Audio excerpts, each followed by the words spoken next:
Okay, hi folks. Glad that you've joined us, and we're so excited. We have Dr. Jan Prins with us. Absolutely amazing story. You got to listen to this. If you are in the swimming world and you don't know Jan, here's your chance to get to know him. Jan, thank you so much for coming. You are the director of the Aquatic Research Laboratory and on the faculty of the Department of Kinesiology at the University of Hawaii in Manoa. That's a big one, but there's lots more behind your name. Oh my gosh.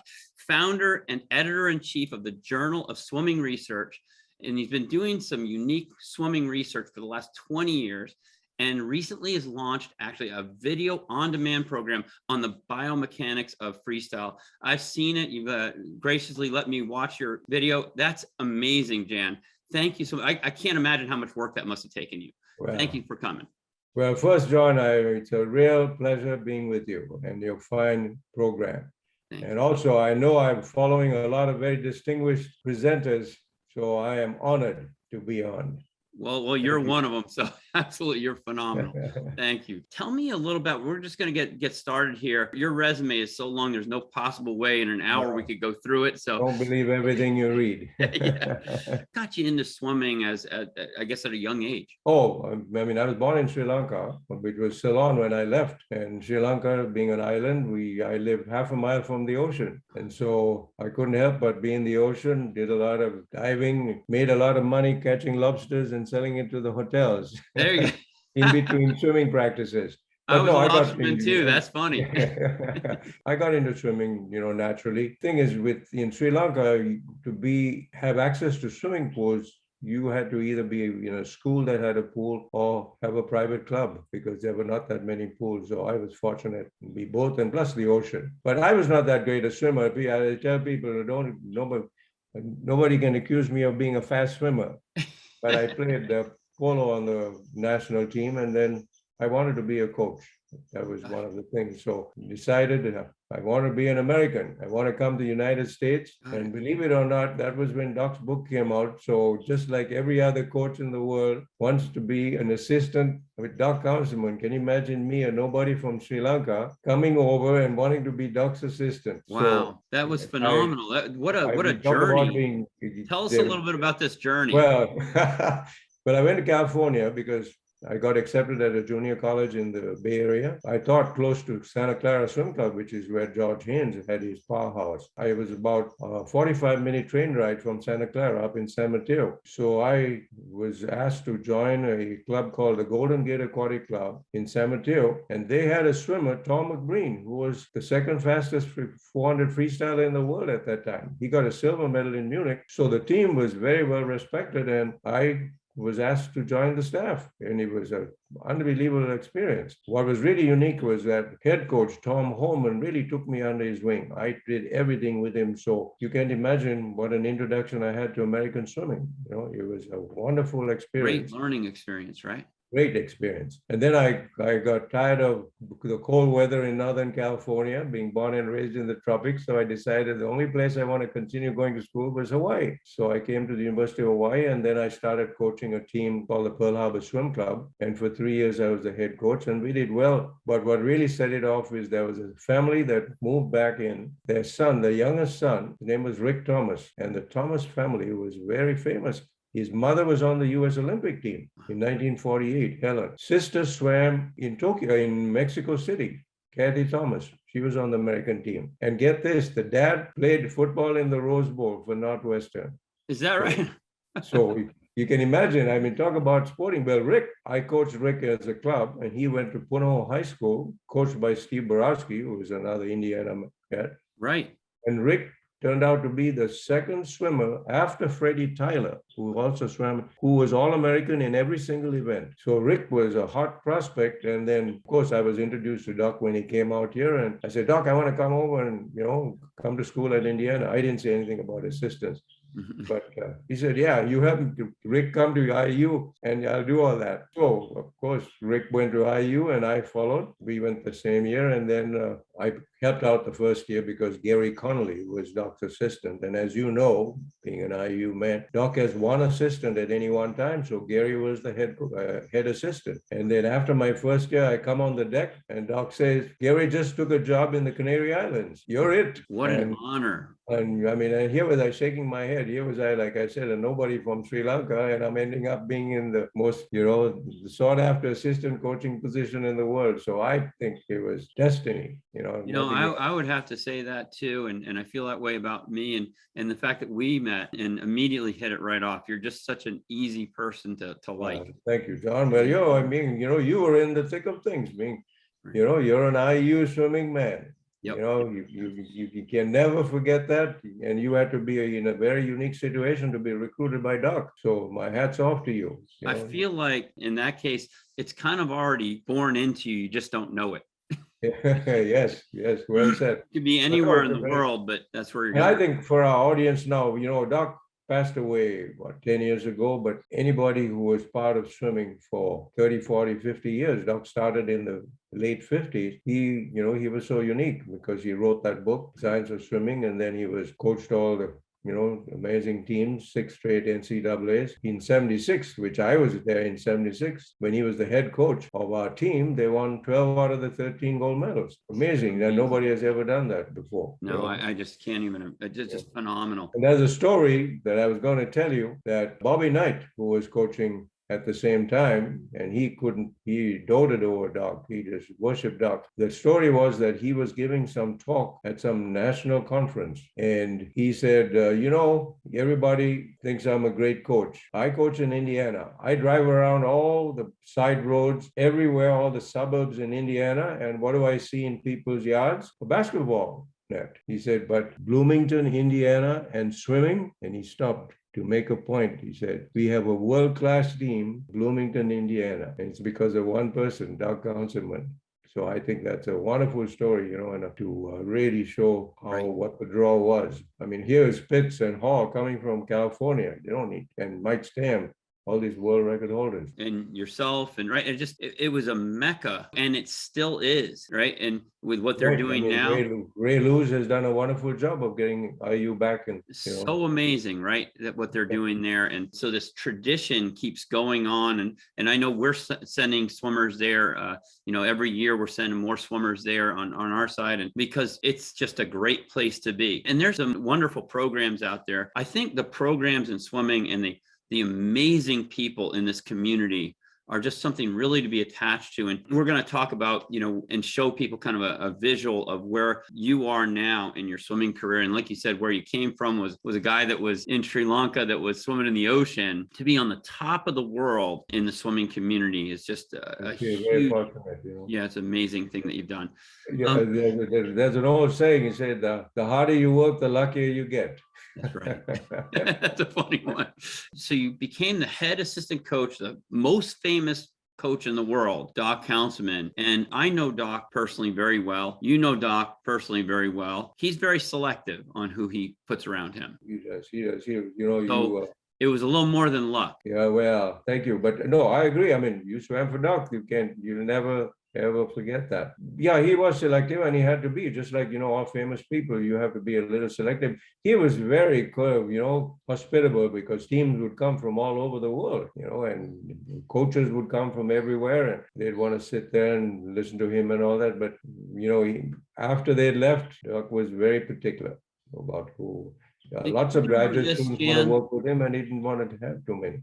Do you remember going to like some of the major meets, like NCAA championships and things like this, or Olympics and things like that? Coaches would come up with their swimmer to have him look at their swimmer. Yes. And while, like, from a swimmer standpoint, you were about to race your competition, which our coach was also helping, and their coach, and he was helping their coach. Exactly. What a giving person to do that.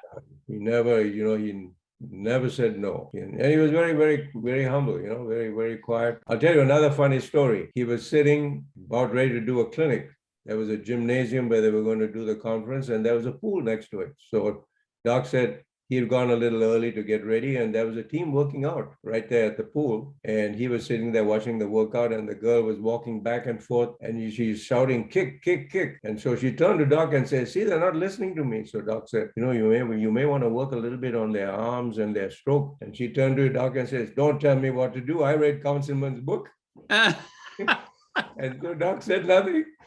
So he goes, and of course, the girl comes to the clinic. And after the clinic was over, she comes to him and says, oh, I'm so embarrassed. He was so humble about that. I remember some stories. He's just a really nice person. And his wife, Marge, too, very unassuming. And tell me a little bit about the timing on returning to Hawaii and ending up back. So once you were working with Doc and then you returned to Hawaii, now you're back there again. Right. After I did there for 4 years and finished my PhD. And that summer, they were actually just finishing the brand new pool in Hawaii. So my timing again was very good. And Steve Borowski, I have to give him a lot of credit. He was the acting coach. He didn't want to take the job in Hawaii. He liked the high school. So he held the fort and then told everybody I was coming back. And then everybody, the athletic director knew Doc. And so they just kept the job for me. So I just, as soon as I defended in July, I came and he shook my hands. The head of the department knew Doc personally. He said, we got the faculty position for you. So John, I tell people I'm doing exactly what I want to do and exactly where I want to be.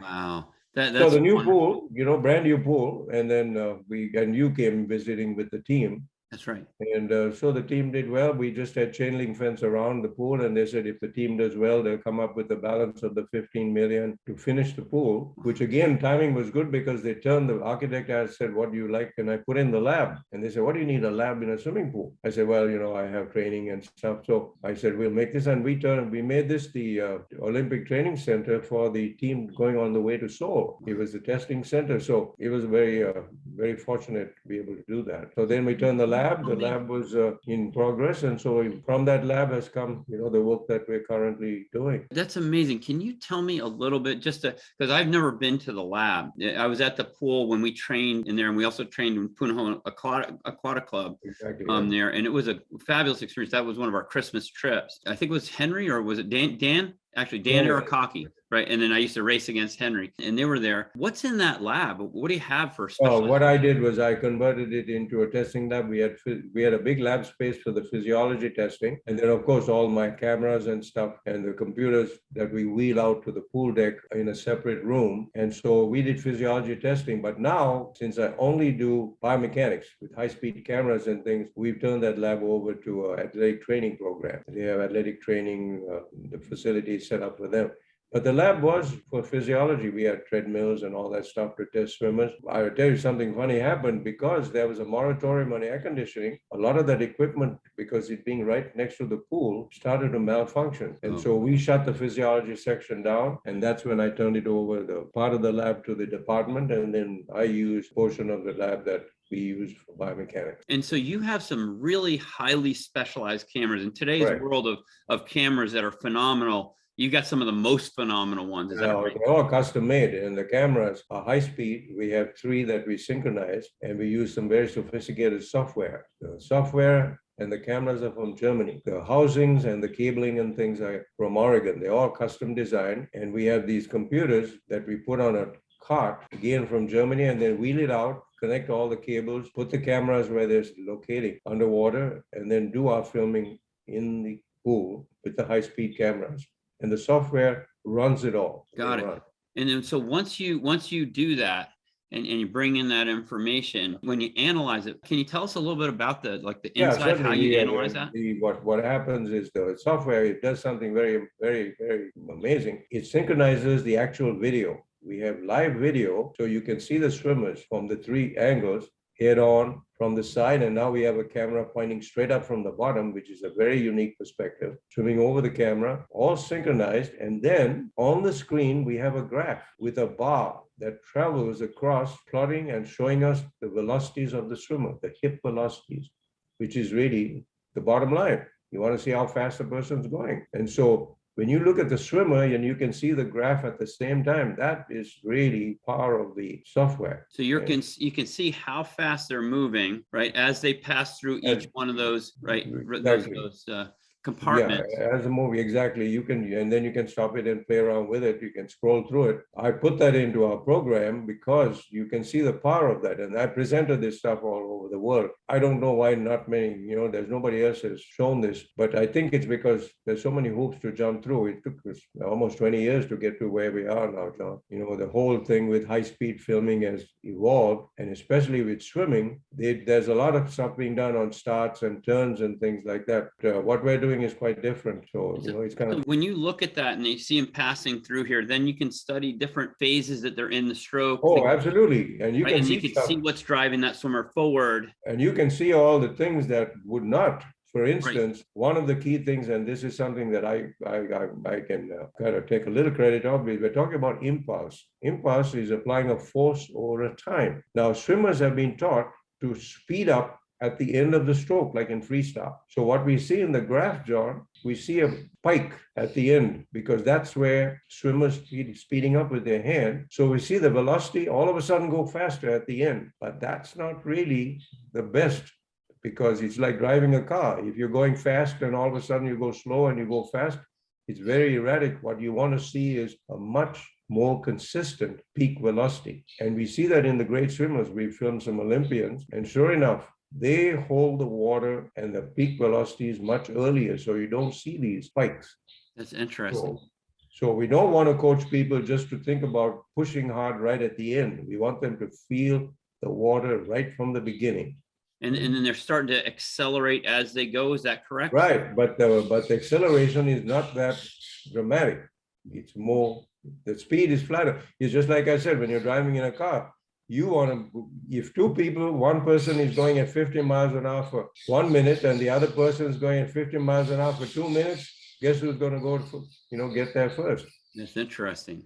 Wow. So you can also see things like the S pull and how people slip water from the side. You can see the velocity drop off even for a very short time. So when we're talking about velocity, just for our audience, when we're talking about velocity, if I'm correct me if I'm wrong, there's a difference between what we call motion, and that would be like if you move your arms or your body or your head or your, right? What we at fluid mechanics call motion, and what we call movement. And so movement is you passing through that pool, whereas motions are the things you do with your body parts that cause the movement.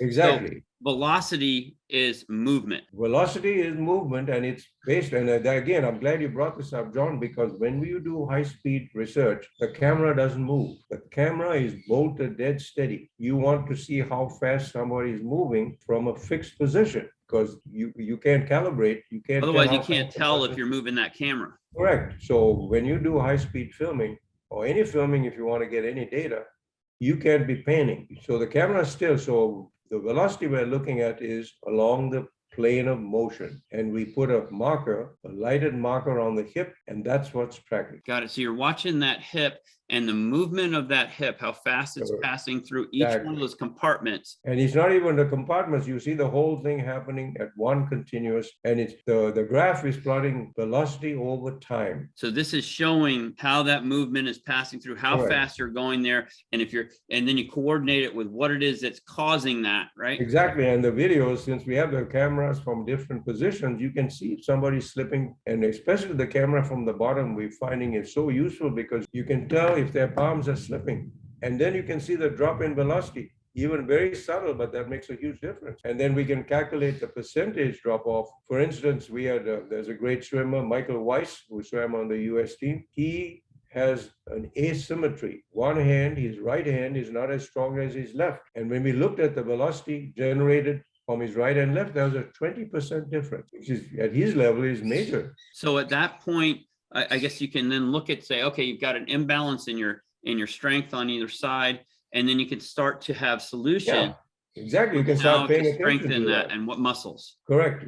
We saw the same thing with James Magnuson. You know, he was the two-time world champion and Olympic silver medalist. When they came over and we filmed him, his left hand was not holding the water quite as long. So his impulse was not as good as his right. And after we filmed him, we worked on it and he made a difference. with the interview I did a while back with Dr. Scott Rodeo, and he was saying that the imbalances in the muscle of the shoulder can change technique heavily. Absolutely. Right? And then you can also get injuries, which will further exacerbate that issue, right? Definitely. Because maybe that muscle is weak. So coming back to how you strength train and not just injury prevent, but how you balance that strength. And one arm could be balanced better than another. It's amazing. There's nobody, John, is symmetrical. We are all asymmetrical, even just to a slight extent. The only time you see fairly fair symmetry is in breast and fly, and that's less noticeable. But in free and back, boy, when you look at the pictures, the video of the swimmer coming towards you and from the bottom, you can see one hand is definitely not doing the same thing. So what you're doing is, again, if you look at it from a child, you were in the ocean, you came across the ocean, you went to Hawaii, you went to Indiana, you became the assistant coach of the greatest coach ever. You went back out to Hawaii, you're researching this. Your whole life has been dedicated to getting this information put together and delivered to swimmers, to kids, to adults that are passionate. Absolutely. This is what it's about. And now you've come up, if I'm right, you just came out with this phenomenal program on the biomechanics of freestyle. Can we find out more about that? Sure.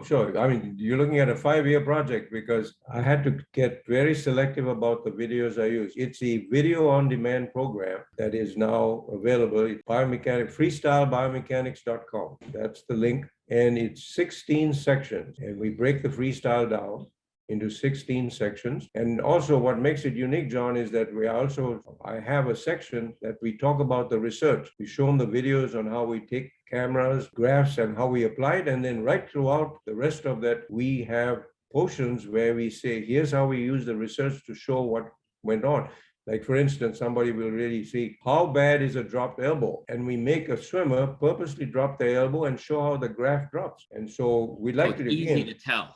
Yes, I want to use that research so we can then relate to things. But the program is out there now. It's available for people to link on. They can subscribe, but it's freestylebiomechanics.com. And the other thing I think that took us so much time is I did workshops and video clinics for so many years, and we have footage of filming people and correcting their strokes. So at the end of each section, we have common stroke defects. And of course, I'm blurring their faces. We are showing real life stroke defects. You spent 15% of your life approximately on doing that. Yeah.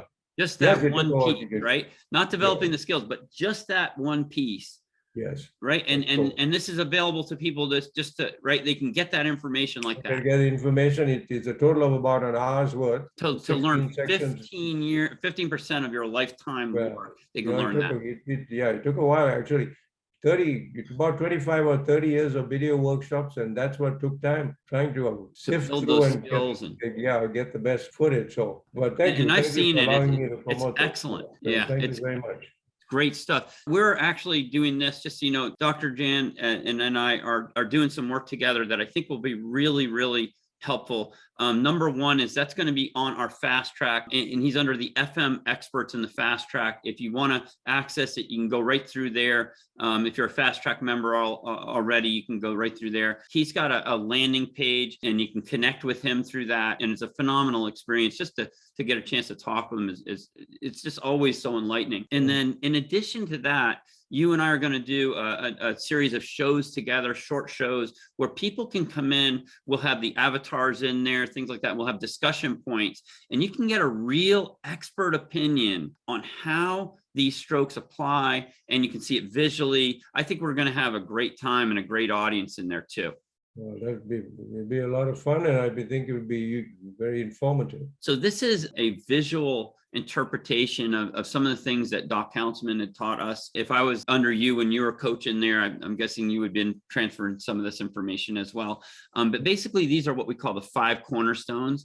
And in the center, you have what's called the synergy or the center stone. On the left, we have this green girl, which represents fuel, sleep, hydration, nutrition, and oxygen, the consumables, basically, which flow through one of those 3 energy systems. That would be here, the energy system, the avatar, the yellow one. And that one in the energy systems, you have the basics of endurance, speed, and explosivity. And right. The application, how we use the fuels. Yep, exactly. So that's right. If I'm right, that's processing the fuel into usable energy for the muscle to contract over here. And then the muscle contracts around the bones. Now, when we were talking, for instance, about the inequality in areas of the shoulder or something like that, when they're maybe not balanced well or not built properly to start with because of maybe exercise or even predisposition, in here, this could have, right, that's where we're looking at when we're looking at strength, is those balancing that and trying to build that, not just go out and build muscle for building muscle's sake,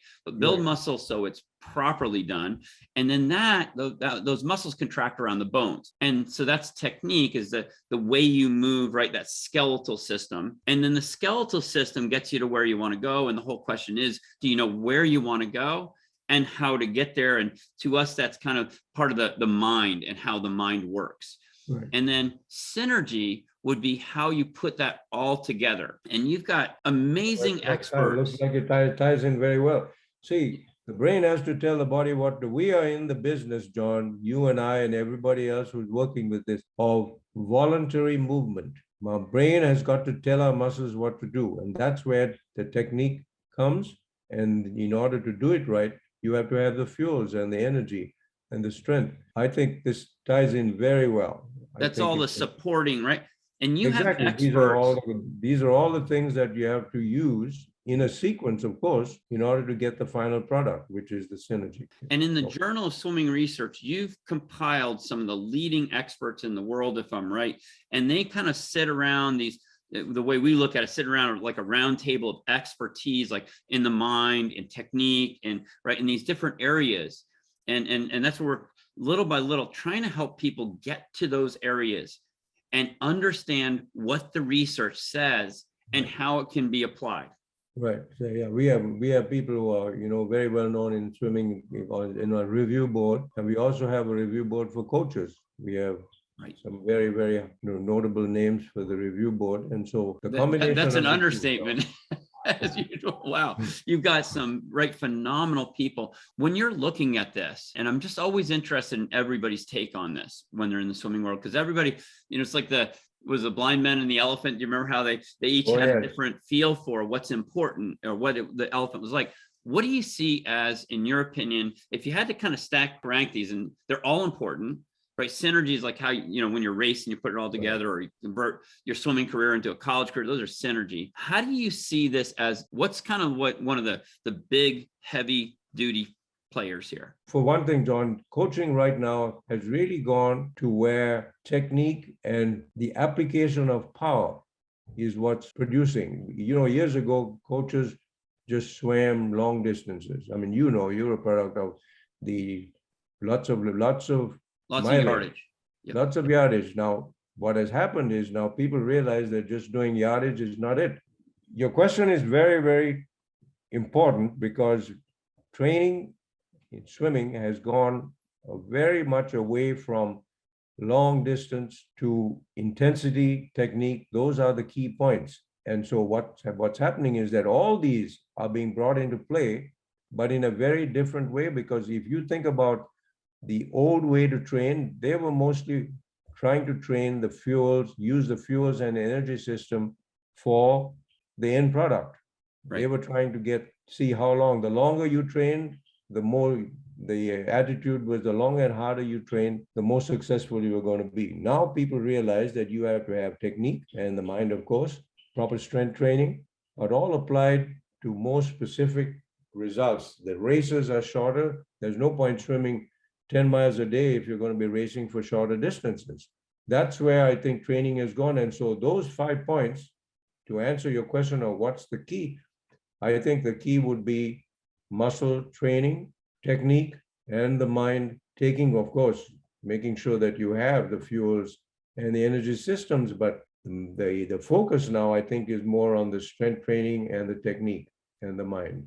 So when you look at strength training, we have a tool on our fast track that zeroes in on your cycle rate and the rate you need to cycle to achieve your goal, depending on the different components of like how long it takes you to to do your start, how long it takes, or get off the block, right? How long it takes you to kick up, things like this. But then there's going to be this rate that you need to contract your muscle. In your opinion, when somebody's training in a muscular standpoint, like let's say it's something like a push-up or a sit-up, how important is it for them to train their body to contract at the rate it needs to contract to when they're racing? Well, I think it's very important. See, one of the things, John, is one of the tenets in biomechanics is we train movements, not muscles. That's a very important distinction.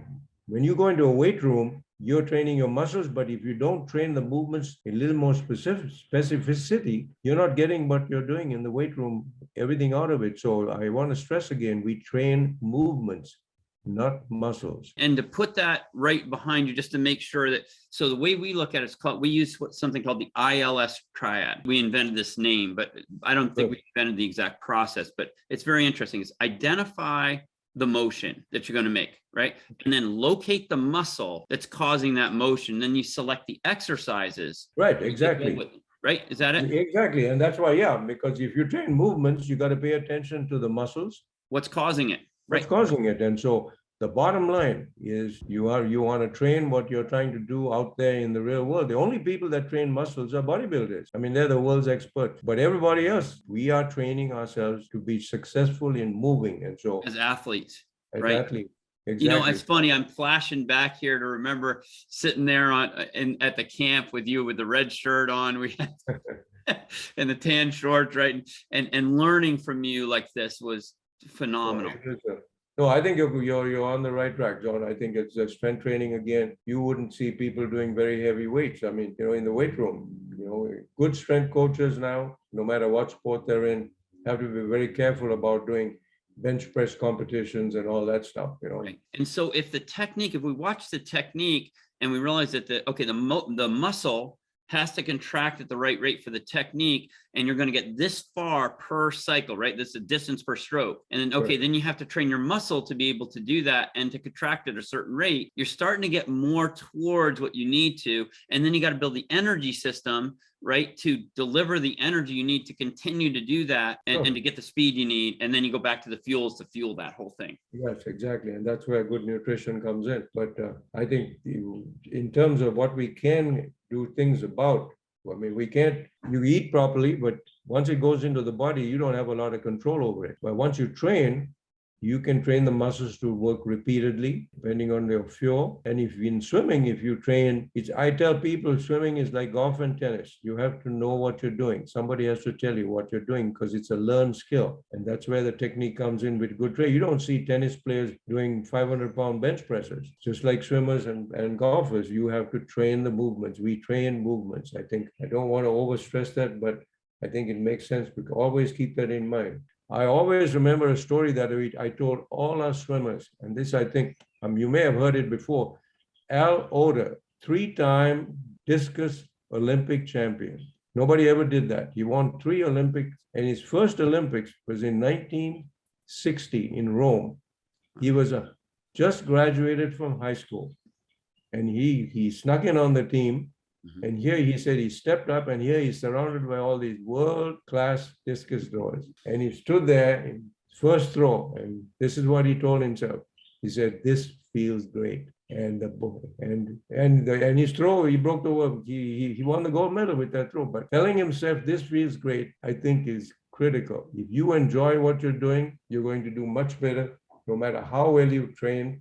If your mind is going to be relaxed, enjoying the movement, your performance is going to be way higher. The mind is such a powerful thing with us all, right? We actually have a program called MindWorks, and we're working with some folks that actually are on your board with Bruce Laurie and some other folks. But we have a phenomenal program called MindWorks that if you're going to be in a situation that is high pressure and high stakes like this is, then you not only need to train your body, but if you fail to train the mind, and there's not a lot of good programs to train that mind. So we have 3 main areas that we really key in on. Number 1 is your ability to focus. And if you had a better ability to focus, I think that would be much, much more powerful. The second thing is emotion, and using it to help you versus hurt you or do nothing for you. And then the third thing is to make progress faster. So it's called progress. So we key in on those three areas in there. And I think in addition to that, you can go beyond and access our experts that can help you even farther. But this is a great baseline program for teams, for coaches, for teachers. It's actually not just for swimming. We've presented it to the military as well in the United States, the special teams, things like that. Excellent. Really worthwhile. And I think what you're saying, that all these aspects are such a big deal, but as we see that the mind is so powerful. Oh, absolutely. And the more relaxed you are, the more you enjoy what you're doing, the better your performance is going to be. I mean, we all know that people who are tense. When we took a team to the trials in '76, one of the swimmers on the team, I don't mention his name because what I'm going to tell you is pretty shocking.